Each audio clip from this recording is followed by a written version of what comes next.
Şirin şekerler, ay hem yıldızlar senler için nedir? Ben bir gece bu kara gözler,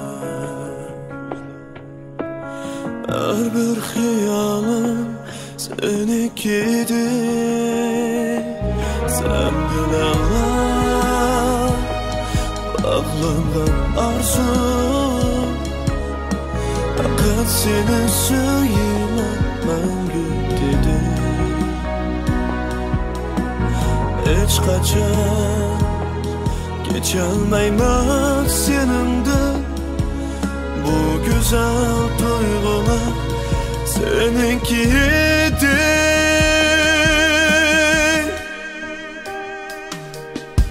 Qanchalik kutgan edim, qanchalik suyar edim, qanchalik kuyar edim, bu ko'nglim seninki edi.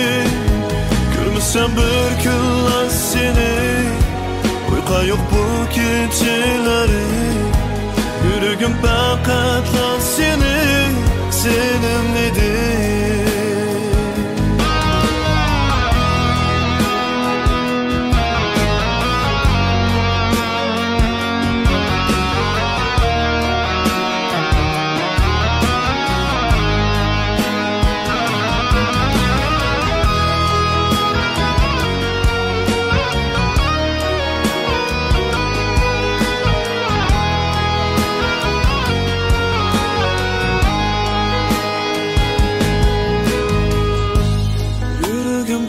Sığınıp seni ettim bu güzel akşamı. Bu akşamı sana sanmazsın güzeli, bırak kaygılar bilen ettim sana. Sen bilen hayatım güzel, uykusuz tunlar senler için nedir? Kütkün degan aşu sözleri, söyüş seninkidir.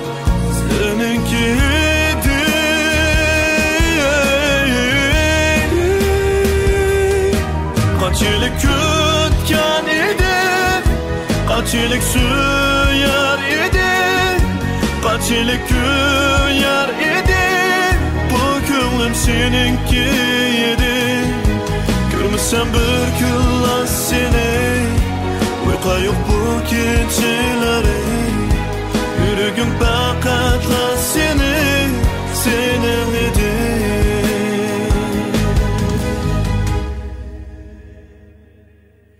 Hayalim faqatla senin edi.